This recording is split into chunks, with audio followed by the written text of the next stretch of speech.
had my first daughter when I was 23. Grew up in Indianapolis, and I have 8 siblings. I was homeschooled and then went to Ohio State for college. I majored in meteorology and got married a few months after I graduated. And I have 5 kids.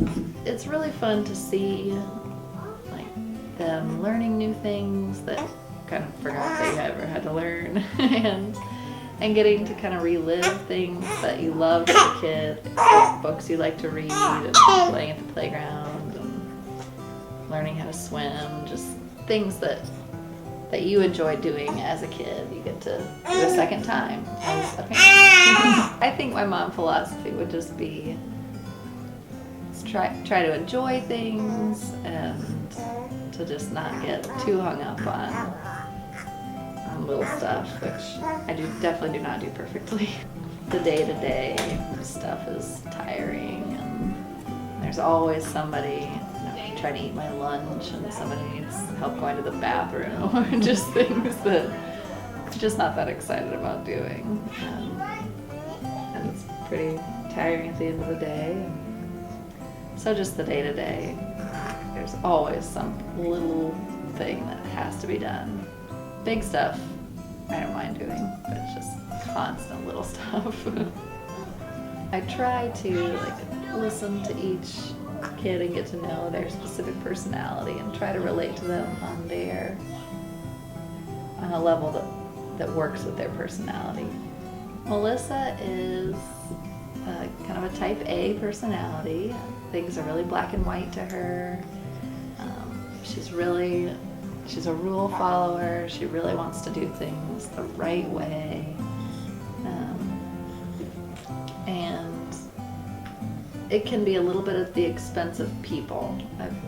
And then Natalie is like the polar opposite. She is all about people, but it can be a little at the expense of focus and staying on track of what she's supposed to get done. So they're really different from each other. And David is just happy-go-lucky. He'll just do whatever. And, he's 3.5 right now, so he's in kind of a antagonistic phase, which the other kids also went through. Definitely Natalie went through that. And thankfully she's mostly out of it now, but David's right in the middle of it. But he's pretty happy-go-lucky. Cassie is really sunny personality. She's really cheerful, but very independent. She does not want to be helped to do things that she can do herself. But she's really cheery about it, so that's good. And then Matthew, so far it's hard to tell.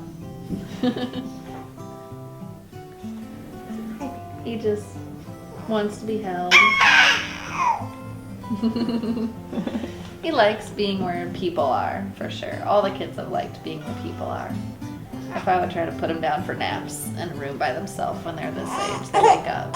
But if they're in the room with us, they sleep. So they all want to be around people.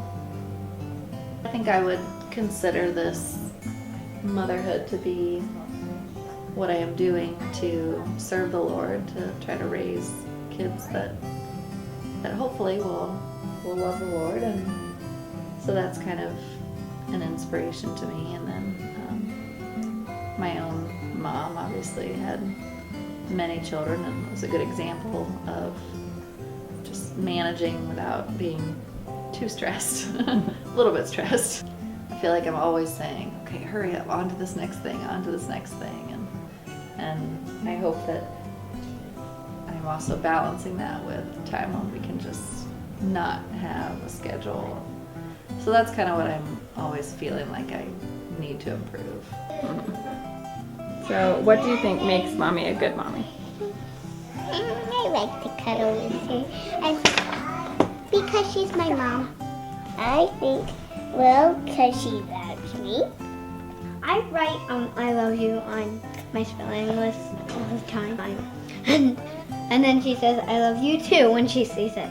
I think there's probably places in the world that I would like to see and travel to that if I didn't have any kids and just had that money and time, I could go more of those places. But I think I'm happy doing what I'm doing and going to enough places and seeing those things through the eyes of a child is better. Just eat one